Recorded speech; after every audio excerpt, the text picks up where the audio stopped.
할렐루야. 네. 보고 싶었고요. 네. 또 보니까 기분이 좋네요. 숨이 차네요.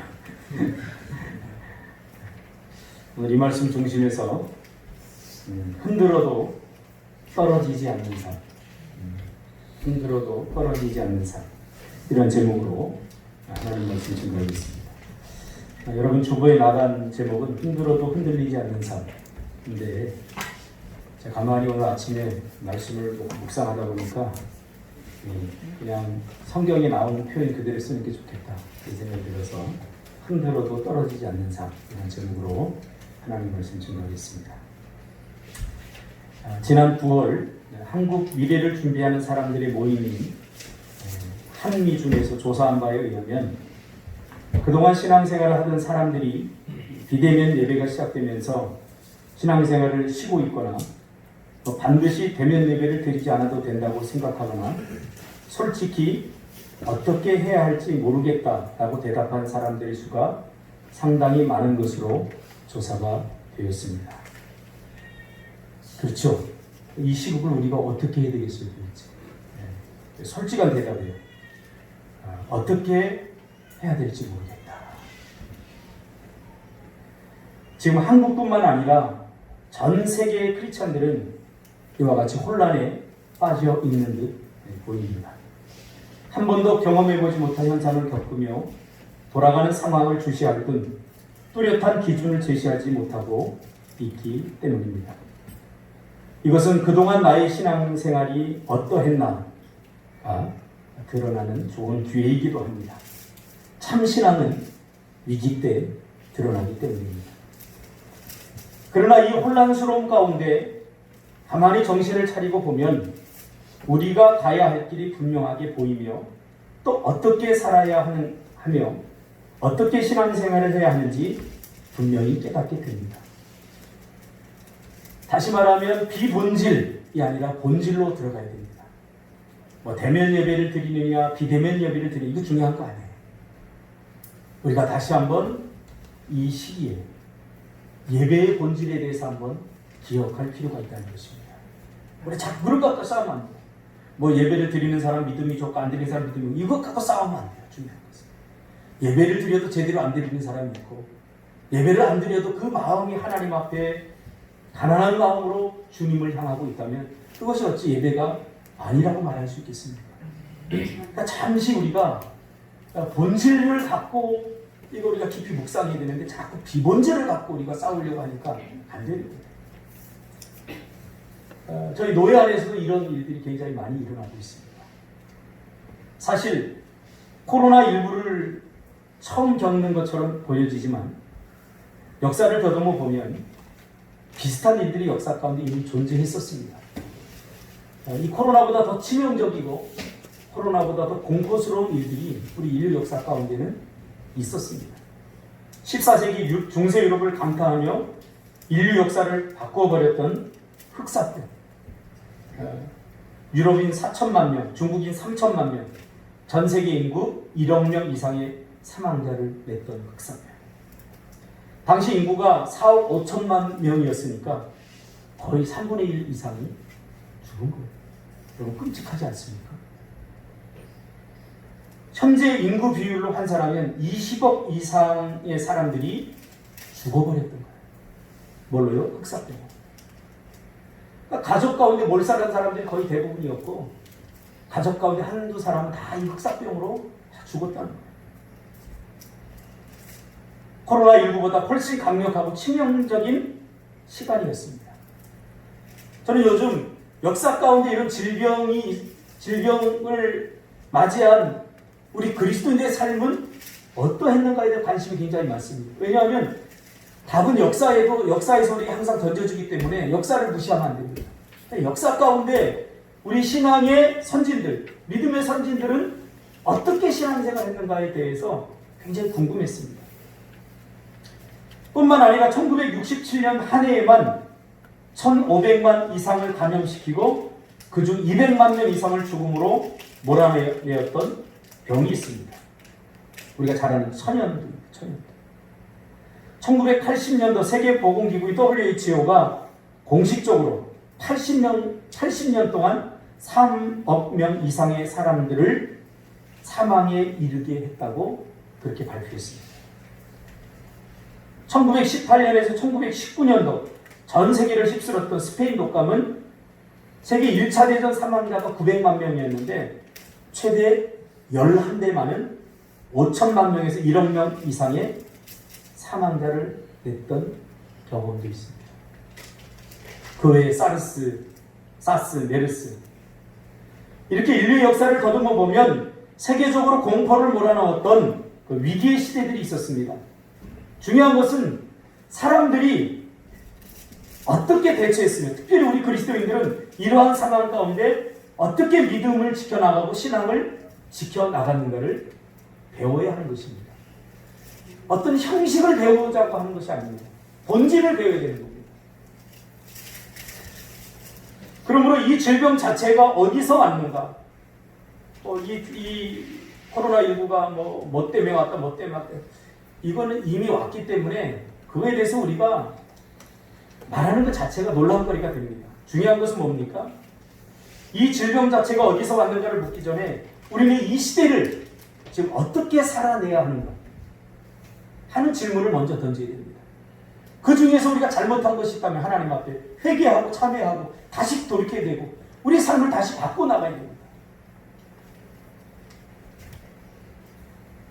이러한 시기에 우리 신앙생활이 힘들고 어려운 것은 이게 사단의 공격과 맞물려 있다는 것입니다.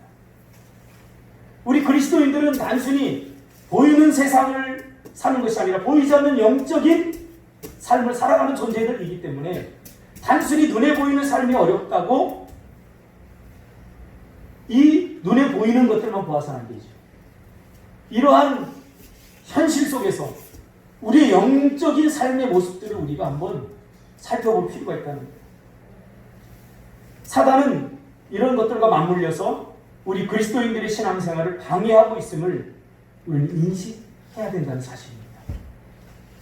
누가복음 22장 31절 이하에 보면 주님은 시몬아 시몬아 보라 사단이 너희를 밀가부로도 하려고 요구하였으나 그러나 내가 너를 위하여 내 믿음이 떨어지지 않기를 기도하였느니 너는 돌이킨 후에 내 형제를 굳게 하라.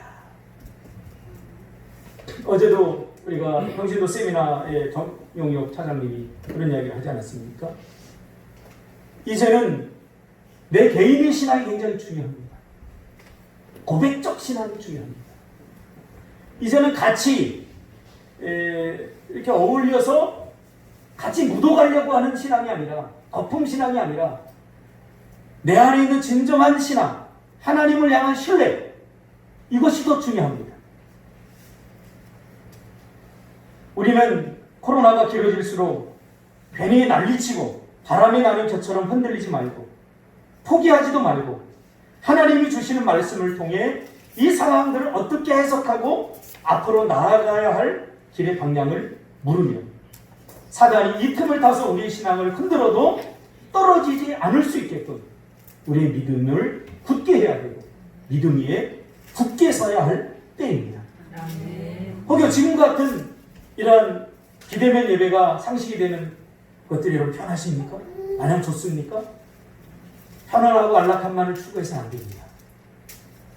왜 이런 일이 우리에게 일어나고 우리는 이런 일들 속에서 우리의 믿음을 어떻게 잘 지켜나가고 우리의 믿음을 더 견고하게 해나갈 것인가에 대해서 사실은 더 많이 기도하고 더 많이 묵상하고 하나님께 나아가야 될 때입니다. 절대로 사단이 믿음에서 떠나고 믿음을 포기할 수밖에 없는 그런 틈을 탈 기회를 주어서는 안 됩니다. 요즘 우리 가장 두려운 것이 뭡니까? 가장 힘든 것이 두려움입니다. 이 두려움이라고 하는 정서는 사실 성경의 가장 큰 주제 중에 하나입니다. 하나님은 이 두려워하지 말라라고 하는 말을 거의 360번 성경에서 사용하고 있습니다. 그러니까 매일매일 우리에게 두려워하지 말라라고 이야기하고 있는 거예요. 사실 우리는 코로나19뿐만 아니라 사실 많은 쪽에서 두려움을 갖고 있어요. 두려움을 갖고 있다는 사실은 하나님을 신뢰하지 못한다는 것의 반증입니다. 두려움이 뭡니까?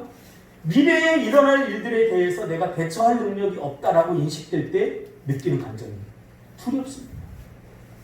야, 이 코로나가 계속 진행이 되면 이거 어떻게 되고, 지금 각종 학자들이 여러 가지 말들을 많이 쏟아냅니다. 여러분 거기에 너무 민감하게 반응할 필요가 없어요.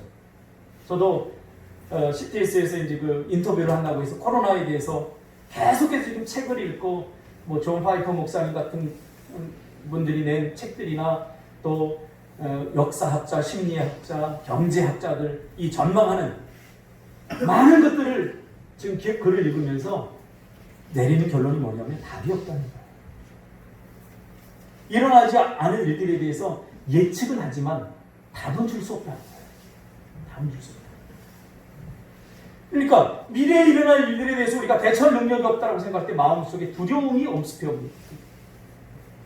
그 두려움이 차지해야 될 공간에 여러분 하나님을 두시길 바랍니다. 이게 하나님을 신뢰하는 거예요. 나에게 어떤 일이 일어난다고 할지라도 가끔 일어나면 참 두렵기도 하고 걱정도 되고 염려도 되지만, 그러나 우리는 하나님의 약속을 붙들고 사는 사람들입니다. 그 두려움의 감정에 여러분 몰입돼서는 안 돼요. 사실 우리의 신앙이 이렇게 흔들리는 것은 코로나19 때문이 아닙니다. 이게 동기 제공을 했을 뿐이고 가속화를 시켰을 뿐이지, 사실 수십 년 전부터 더 이상 이렇게 인류가 살면 안 된다는 것을 인식했던 사람들이 있었습니다. 그리고 인류는 지금 인식했어요. 이미 수십 년 전에 야, 우리가 이렇게 살면 안 돼! 라는 것을 인식했어요. 그것이 데리다라고 하는 사람에 의해서 이제 해체주의를 낳게 됩니다. 해체주의. 야, 더 이상 이렇게 살면 안 돼. 우리가 이 욕망에 사로잡혀서 이 욕심을 부리면서 이렇게 살면 인류의 미래는 없어. 요즘 보세요. 환경이 파괴돼가지고 TV를 틀면 그냥 바닷가에 전부 그물 같은 거 쓰레기 나오고, 더 이상 이렇게 살면 안 되지 않습니까? 코로나가 아니더라도 이미 이전부터 이 환경이 파괴되고 사람들의 욕심이 욕망이 넘쳐나면서 야, 이렇게 살다가는 이 지구에서 우리가 더 이상 못 살겠다, 이렇게 인식했던 사람들에 의해서 해체주의가 생겼다는 거예요. 그래서 지금까지의 삶을 부정하고 지금까지의 삶을 해체하자. 이게 해체주의입니다. 근데 해체에서 끝나는 게 아니라 다시 조립하자. 지금 이 사회가 이렇게 힘들고 어려운 것은 사회가 잘못 조립되어 있기 때문입니다.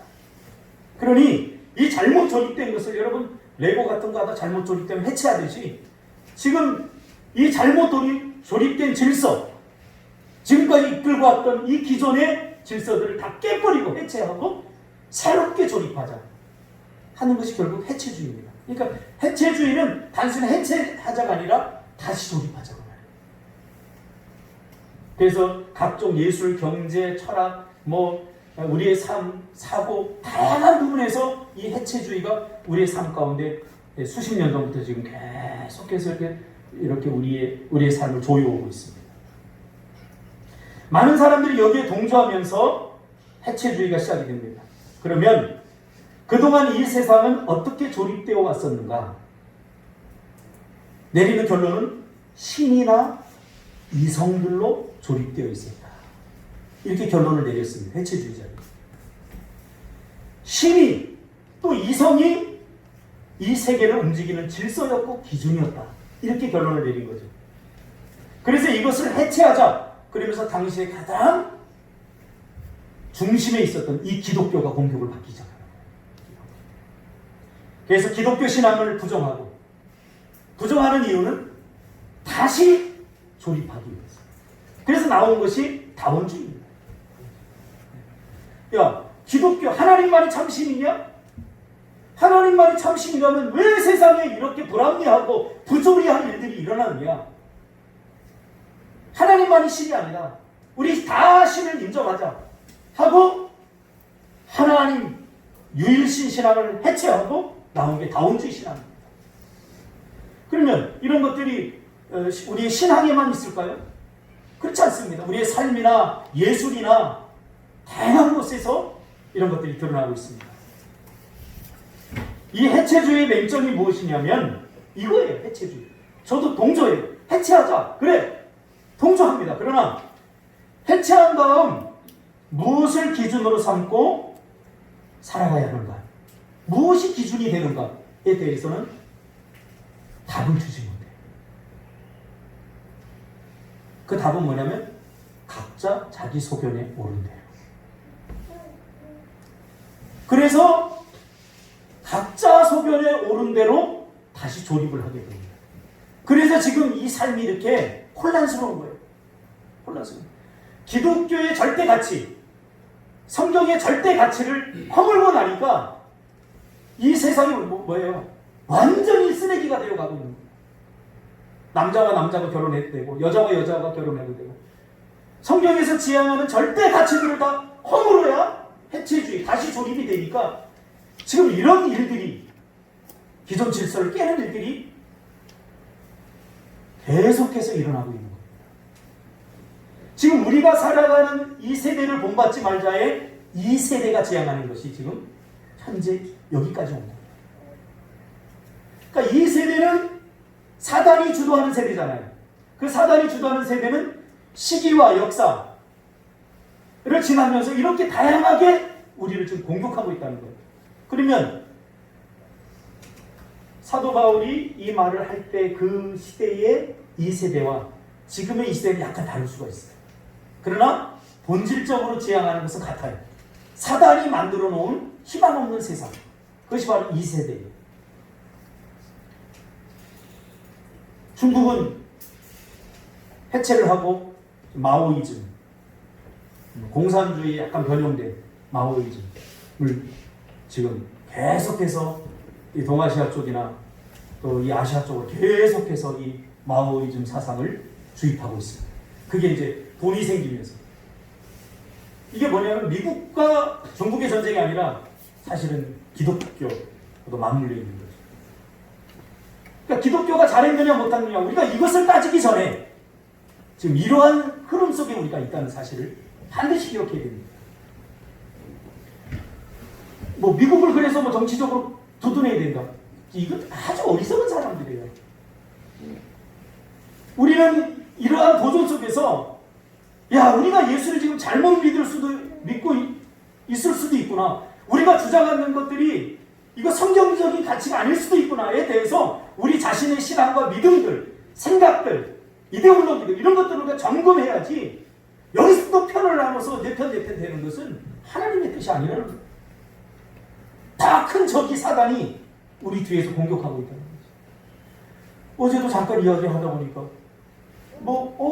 집사님 머리 이쁘네, 이것도 성희롱이 되는 거예요. 이게 해체주의예요. 예의상 아닙니까? 관심 아닙니까? 그러니까 이런 해체주의가 만드는 게 결국 뭐냐면 비인간화를 가속시킵니다. 사람이 살 수 없는 지옥의 페달을 계속해서 밟고 있는 거예요. 생각해 보세요. 밥 먹은 이도 이제 못 물어봐요. 또 종교가 뭐 이것도 못 물어봐요. 결국은 인간의 성경에서 말하는 진리를 알지니 진리가 너희를 자유케 하리라는 우리의 모든 자유를 다 속박하려고 하는 거예요. 이제 보세요. 작은 정보, 한때는 작은 정보가 막 유행했어요. 작은 정보를 하자. 근데 코로나19 이후에 큰 정보. 그러니까 뭐예요? 정부가 주도해서 모든 것을 다 제약하고 하는 질서를 바로잡는. 그런 거 필요 없다. 우리 인간이 기본적으로 하나님께 주신 성품들이 있기 때문에 정부가 작아도 된다. 알아서 다 잘 할 수 있다. 질서가 있기 때문에, 양심이 있기 때문에. 그런데 이 해체주의가 만들어내는 게 큰 정보를 만들어요. 그래서 국가에서 이제 다 통제를 합니다.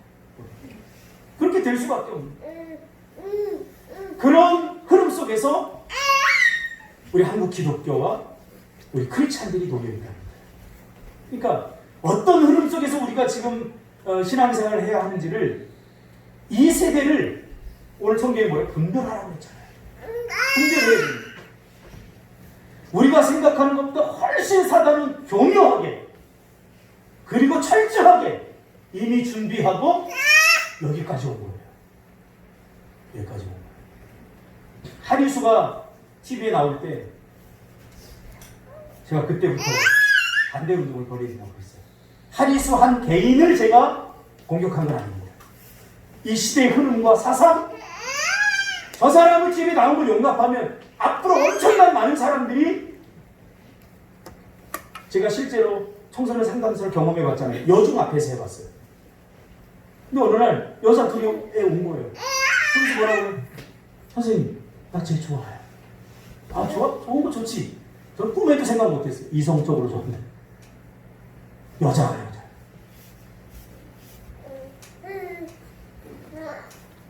이런 일들이 왜 일어나느냐. 네 맘대로 해라. 네가 원하는 대로 다 해라. 이 해체주의가 나온 거예요. 각자 자기 소견에 오르는 거예요. 중요한 건 뭐냐면 인간은 세상에 어떤 기준을 만들어낼 수 없는 죄인이라는 사실이에요. 인간은 그 어떤 이성이나 이데올로기나 사상도 기준이 될 수 없어요. 근데 자꾸 기준이 될 수 있다라고 주장을 하는 거예요. 그동안 기독교가 매우 잘못한 부분들이 있고 크리스천들 역시 세상에 좋은 영향력을 미치지 못한 부분이 있습니다. 코로나19를 맞아서 우리는 철저하게 회개하는 시간을 많이 가져야 됩니다. 크리스천들이 잘못한다고 신이 없는 것은 아닙니다. 그러나 세상은 신을 부정하고 있습니다. 우리가 잘못 살기 때문에. 어제도 우리 정영 PD가 그 얘기 하지 않았습니까? 삶으로 보여줘야 돼요. 더 이상 내가 주장하지 말고, 내가 사과 열매라고 주장하지 말고 사과 열매를 내줘야 된다. 그러기 위해서 가장 중요한 게 뭔지 아십니까? 이제는 흉내내서 안 해요. 제가 옥회를 하고 그때부터 설교 시간에 주장한 경우도 있어요. 제대로 하자. 제대로 하면 훨씬 신앙생활이 행복하고 인생이 행복해요. 신앙생활도 적당히 하면 너 이것처럼 힘든 게 없어요. 이제는 제대로 해야 돼요. 성경의 가치를 붙들고 하나님의 말씀대로 사랑하라고 하면 정말로 내 온 영혼과 힘을 다해 사랑해야 돼요. 저는 미움의 문제를 극복했어요. 하나님이 주신 힘으로. 할렐루야. 극복했어요. 그래서 말할 수 있어요. 자꾸 우리가 이런 얘기를 하잖아요. 성경은 이렇게 이야기지만 우리가 어떻게 그렇게 다 사나요? 굉장히 멋진 말인 것 같은데 여기에 대단한 사단의 음모가 도사리고 있습니다. 신앙의 주체는 내가 아닙니다. 신앙의 주체는 하나님이십니다. 할렐루야. 내가 하는 것이 아니라 하나님이 주시는 힘으로 하는 거예요. 그런데 자꾸 내가 안 된다고 그래요. 내가. 힘들어요. 어려워요. 내가 주체가 되는 거예요. 하나님은 이미 아셨어요. 그래서 너희가 안 되니까 내가 도와주겠다는 거예요. 그래서 성령을 우리에게 보내주셨어요. 그래서 성령과 함께 우리가 동행하며 살아야 되는 거죠. 그래야 이 문제를 어떻게 살아야 되는 건 알지만 그렇게 할 수 없다. 그렇게 다 살 수 없다라고 이야기하면서 자기 복음을 만들어요. 자기 신앙의 수칙을 만들어요. 그래서 성경이 아니라 이미 내 신앙은 자기화가 되어가고 있는 거예요.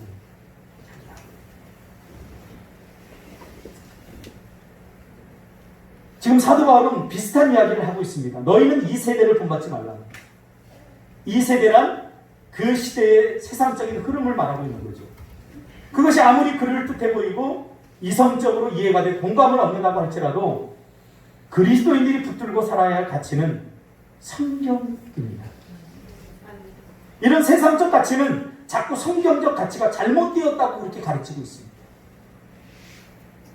이럴 때일수록 세상적인 가치들로 물들고 오염된 우리의 마음을 말씀으로 일구고 갈아엎어서 날마다 새롭게 해야 돼요.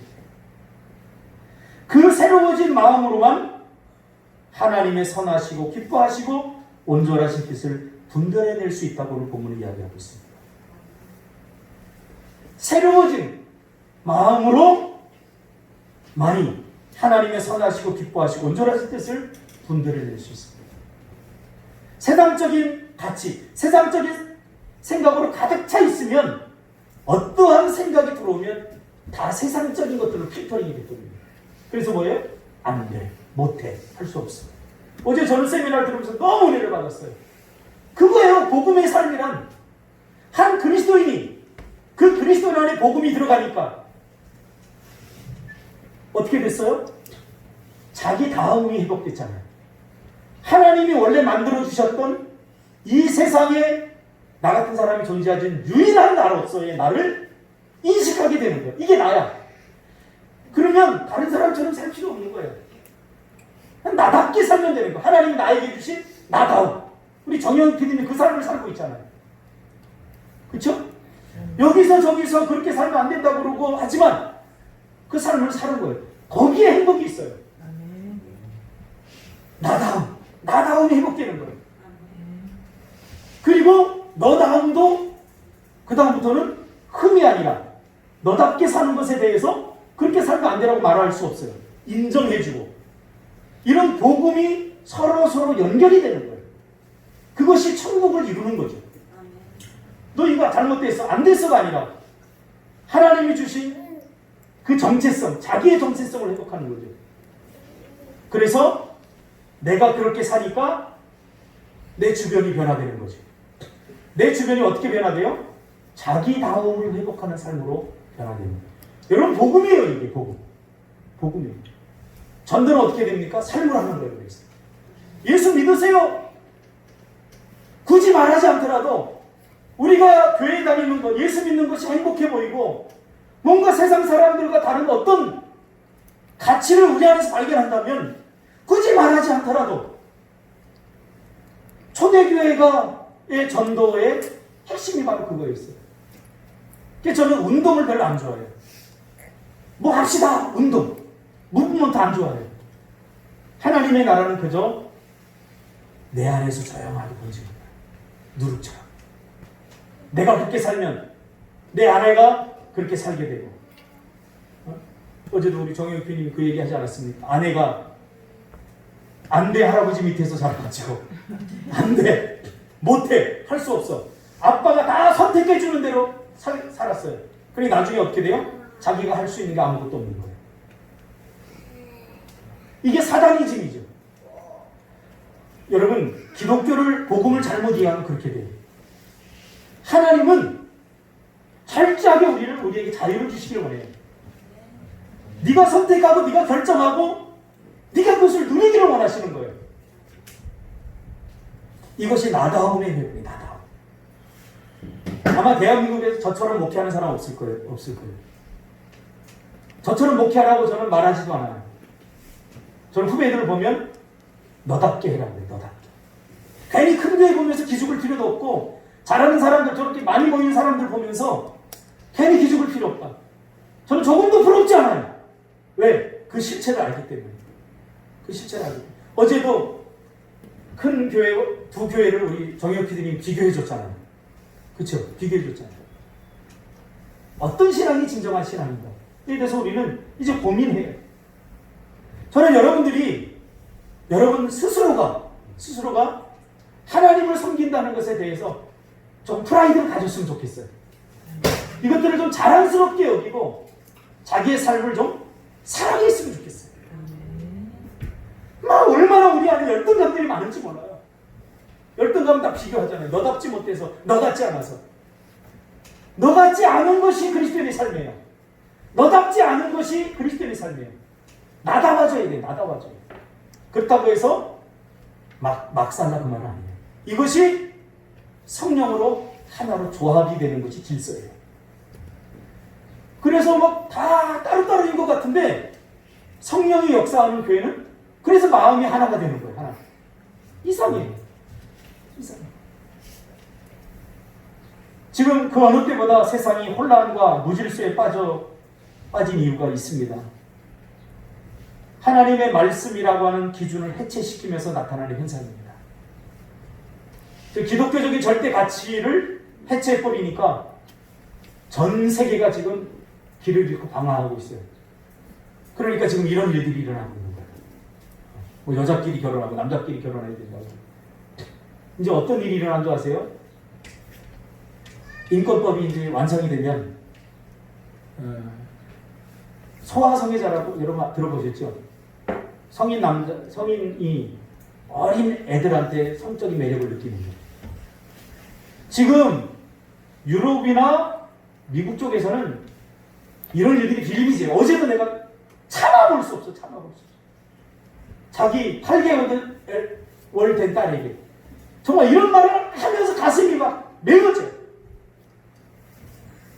그 짓거리를 하고 이게 인권법이 완성이 되어버리면 성적 자유가 이렇게 해버리면 돼. 이렇게 하는 거예요. 지금 세상이 완전히 기독교적인 하나님의 말씀을 해체해버리니까 완전히 지옥이 되어가고 있는 거예요. 그럼 정신 차려야 돼요. 이런 세상 속에서 정말 나만 잘 먹고 잘 살면 됩니까? 기도하라는 거, 여러분 내 삶이 힘들고 어려우니까 나를 위해서 이제는 우리 기도의 지평을 좀 넓혀야 돼요. 제가. 넓혀야 돼요. 이렇게 사단이 너무나 교묘하고 치밀하게 하나님의 나라를 침범에 들어오고 있고 그 가치를 무너뜨려 가고 있는 이때에 나에게는 아무 일도 없으니까 참 나는 행복하다. 참 예수 믿으면 예수 잘 믿는 사람. 여러분의 다음 세대 현선 집사 하준이가 결혼한다고 남자 될 거면 어떡해? 이게 남의 일이 아니지. 너에게서 일어나는 일들은 나에게도 일어나는 일이지. 그래서 우리가 너에게서 일어나는 일에 대해서 무시하면 안 돼요. 너에게 일어나는 일은 반드시 나에게도 일어날 일이에요. 그래서 우리가 두렵고 떨림으로 그 아파하는 사람, 그 힘들어하는 사람을 위해서 붙들고 기도해야 돼요. 지금 코로나19로 인해서 그래도 우리 살만합니까? 그럼 우리 교회 안에도요 정말 힘들고 어려운 사람들이 있어요. 그러니까 나만 괜찮다고 가만히 있으면 안 되고 그 한 사람 한 사람 집사님들을 떠올리면서 무릎 꿇고 기도하고 철야 기도하고 하나님 앞에 매달려야 돼요. 여러분 자신의 문제를 놓고 얼마나 기도합니까? 그렇죠? 내가 조금 힘들고 어려운 막 철야 기도하고 40일 금식 기도하고 난리를 치는데 옆 사람이 힘들어하면 그러려니 해요. 이거 복음이 내 안에서 완전히 역사하지 못하기 때문에 우리는 이제 성경의 기준을 목숨을 걸지 않으면 성경의 기준에 목숨을 걸고 살지 않으면 점점 희망 없는 세상이 되어갈 것입니다.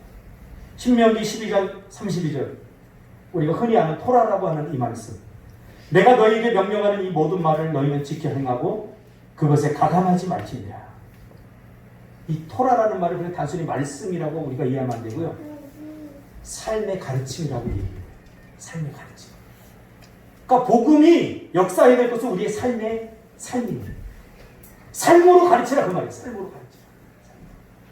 더 이상 말로가 아니라 삶으로 가르치라. 제 친구 중에 한국 동양에서 유일한 미래학 박사 최유식 박사라고 있는 이분 책들은 좀 사서 읽어보면 좋습니다. 이 최유식 박사가 얼마 전에 코로나19에 대해서 전망을 내놓은 책이 있어 제가 저번 주에 읽었어요. 코로나19로 많은 것이 변할 것이라고 예측을 합니다. 거의 동의를 합니다. 이 최유식 박사. 그리고 이 친구도 사회, 정치, 경제 여러 분야에서 지금 엄청난 변화가 있고 종교적으로도 많은 변화가 있을 것이라고 예측을 하지만 이 최유식 박사가 유일하게 약간 다른 전망을 내요. 다른 사람들이 다 비슷한 전망을 내는데 그게 뭐냐면 이렇게 많은 것들이 변할 것이라고 예측하지만 정작 변하는 것은 많지 않을 것이라고 말합니다. 도대체 이게 무슨 말인가 하고 자세히 읽어봤더니 이런 말이에요. 그러니까 이 최유식 박사는 크리스찬이거든요. 성경적 관점과 가치로 제가 봤을 때 아주 정확하게 판단하는 거예요. 이분은 어떤 상황만을 보지 않고 인간의 본질을 봤어요. 인간의 본질이 뭐죠? 지금 코로나 때문에 죽을 것 같죠? 힘들 것 같죠? 이 코로나가 극복되려면 두 가지가 필요해요. 전 인구의 60%가 감염이 돼서 면역체가 생기면 되고 또 하나는 약이 개발이 되면 돼요. 또 언젠가는 개발이 될 거예요. 그럼 우리 인간은 까마득하게 코로나19에 대한 경험을 놓아버릴 거라는 사실. 그리고 다시 돌아가는 거예요. 지금 우리는 이대로는 안 돼. 변해야 돼. 환경도 바뀌어야 돼. 우리 일회용 쓰지 말아야 돼. 뭐 이러면서 난리를 떨고 있지만 약이 나와서 다시 일상으로 돌아가면 우리는 아무것도 변하지 않을 것이다라고 아주 무서운 이야기를 하는 거죠. 이건 맞지? 우리 인간의 본질을 정확하게 통찰하고 있는 통찰력입니다. 우리도 그렇지 않습니까? 하나님, 이 한 번만 살려주세요. 하나님, 이 기도 한 번만 들어주세요. 하고 우리의 삶이 절박할 때는 하나님 앞에 울고불고 매달리는데 정작 그 문제가 해결되면 우리는 얼마 못 가서 언제 그랬는다는 듯이 다시 마음이 높아지고 교만해지는 우리 인간의 본질을 채우실 것을 정확하게 통찰해야 합니다. 우리는 환경과 그래서 싸우는 게 아니라 내 내면과 싸워요. 여러분, 세상은 항상 이랬어요. 지금까지. 제가 역사를 더듬어 보니까 항상 힘들지 않았던 적이 없어요. 중요한 건 뭐냐면 내 안에 있는 세상입니다.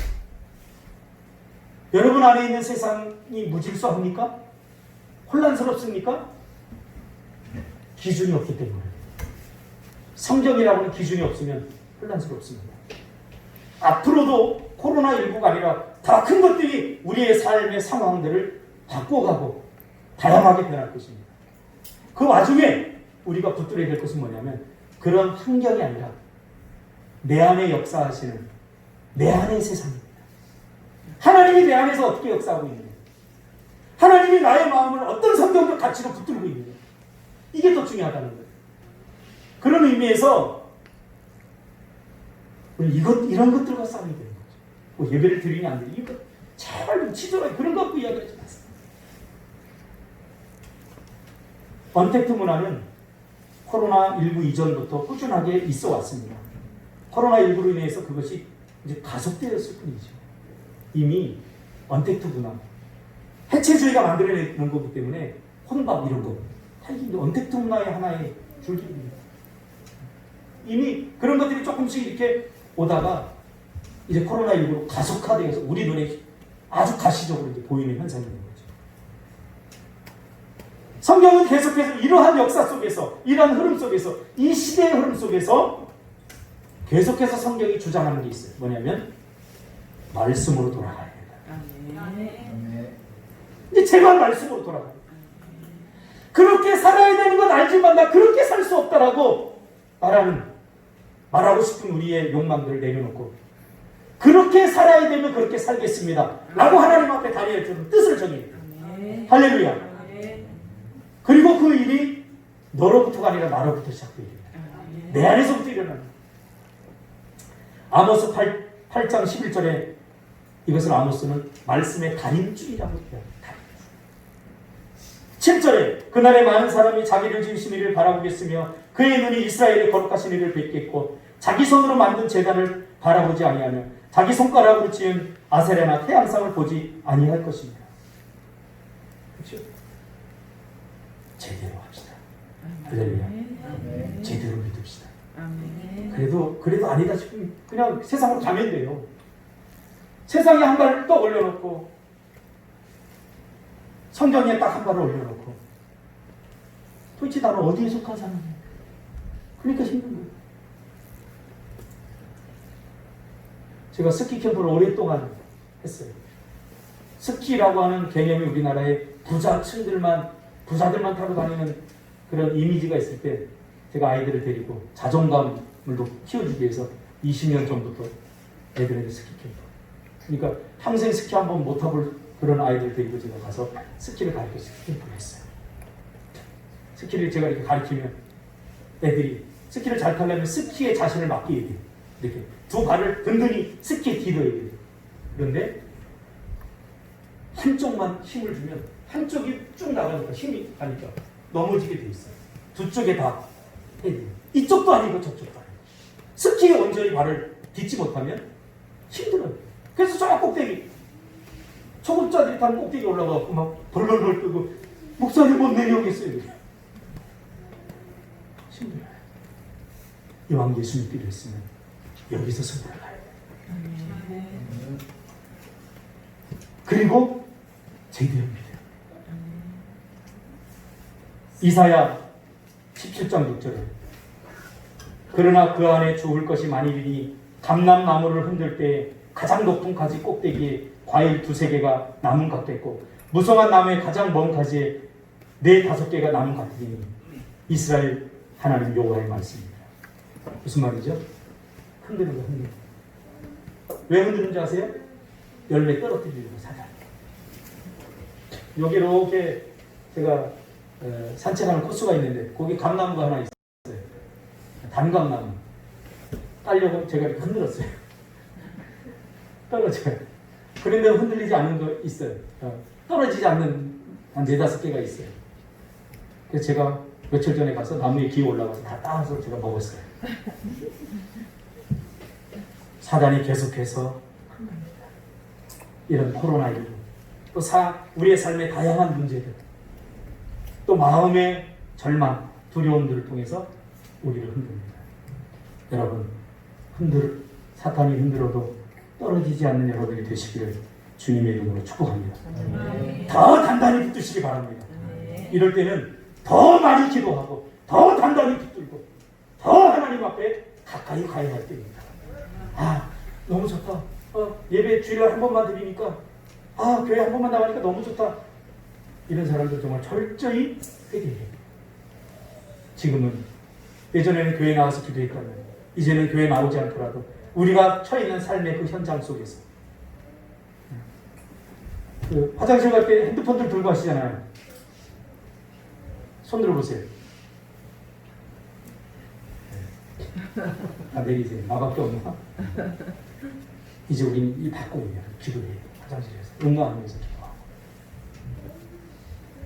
때를 얻든지 못 얻든지 우리가 하나님께 더 가까이 나아가는 그런 이 세대를 본받지 않는 저와 여러분들이 되시기를 주님의 이름으로 축복합니다.